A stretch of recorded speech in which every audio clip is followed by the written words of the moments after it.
নমস্কার বন্ধুরা। কেকেআর ৪টি ম্যাচের মধ্যে ৩টি ম্যাচ হেরে এখন পয়েন্ট টেবিলের একেবারে নিচের দিকে নেমে গেছে। আর সিএসকের বিরুদ্ধে এই ম্যাচে অন্তত গুরুত্বপূর্ণ পয়েন্টের জন্য লড়াই করতে নামবে কেকেআর। তাই এই ম্যাচে দলে বেশ কিছু বড় পরিবর্তন দেখা যেতে পারে।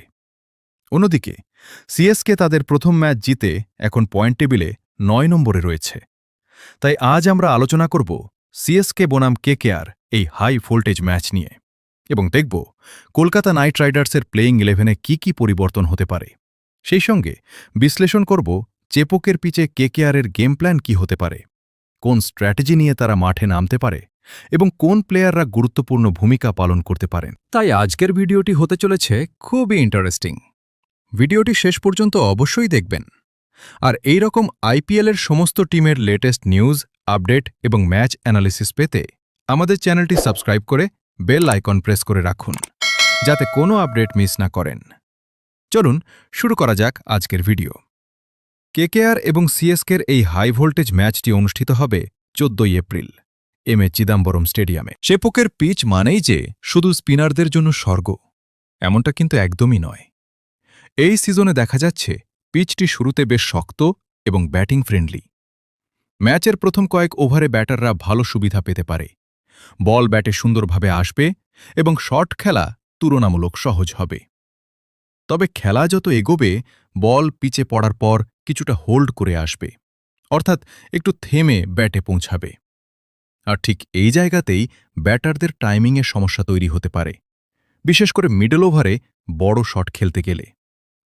তাই এই ম্যাচে শুধু স্পিন নয়, পেসারদের ভেরিয়েশন এবং কাটার্সও বড় ভূমিকা নিতে পারে। আর টস একটি খুব গুরুত্বপূর্ণ ফ্যাক্টর হতে চলেছে। টস জিতলে দল সম্ভবত প্রথমে বোলিং নেওয়ার দিকেই ঝুঁকবে, কারণ সেকেন্ড ইনিংসের ডেউ বড় ফ্যাক্টর হয়ে উঠতে পারে।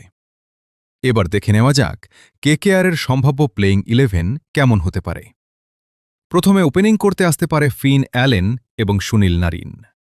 এটা হতে পারে একটি দুর্দান্ত এক্সপ্লোজিভ ওপেনিং পার, কারণ ফিন অ্যালেন শুরু থেকেই আক্রমণাত্মক খেলতে পছন্দ করে। পেস হোক বা স্পিন, প্রথম বল থেকেই বাউন্ডারি মারার ক্ষমতা রয়েছে। আর অন্যদিকে সুনীল নারিন কেকেআরের জন্য পাওয়ার প্লেতে একেবারে এক্স ফ্যাক্টর। নারিনের স্টাইলটাই আলাদা, বোলারদের ওপর চাপ তৈরি করে খুব দ্রুত ২০ থেকে ৩০ রান তুলে দিতে পারে।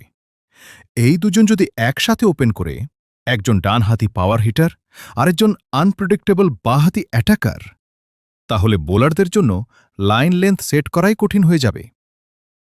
৩ নম্বরে থাকতে পারে রাহানে এবং ৪ নম্বরে অঙ্গক্রিশ রঘুবংশী। রাহানে ও রঘুবংশী দুজনেই ইনিংস ধরে রাখতে পারে, স্ট্রাইক রোটেশন করতে পারে, আবার সেট হয়ে গেলে বড় শটও খেলতে পারে। বিশেষ করে রঘুবংশী ৪টি ম্যাচে ১৫৮ স্ট্রাইক রেটে ১৫৫ রান করেছেন, যা সত্যিই অসাধারণ। এরপর ৫ নম্বরে আসবে রিঙ্কু সিং। রিঙ্কু সিং কী করতে পারে তা আমরা সবাই জানি, তবে সাম্প্রতিক ম্যাচগুলোতে তার ফর্মে কিছুটা অবনতি হয়েছে, যা কেকেআরের জন্য অবশ্যই চিন্তার কারণ। এরপর ৬ নম্বরে থাকতে পারে রোভম্যান পাওয়েল। ৭ নম্বরে রমনদীপ অথবা তেজস্বী সিং। রমনদীপ ৪টি ম্যাচে মাত্র ১৪ রান করেছে। এই ৪টি ম্যাচে তার পারফরম্যান্স একেবারেই ভালো নয়, তাই এবার তেজস্বী সিংকে সুযোগ দেওয়া দরকার বলে মনে হচ্ছে।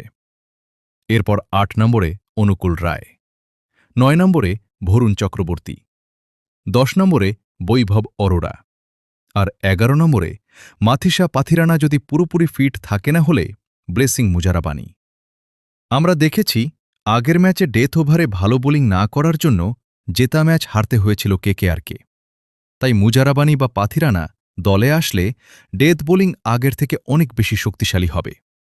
এটাই হতে পারে সিএসকে ম্যাচে কেকেআরের সম্ভাব্য শক্তিশালী প্লেয়িং 11। আপনার কি মনে হয়, এই পরিবর্তনগুলো করা উচিত? কমেন্টে অবশ্যই জানান। আর দেখা হবে নেক্সট ভিডিওতে। ধন্যবাদ।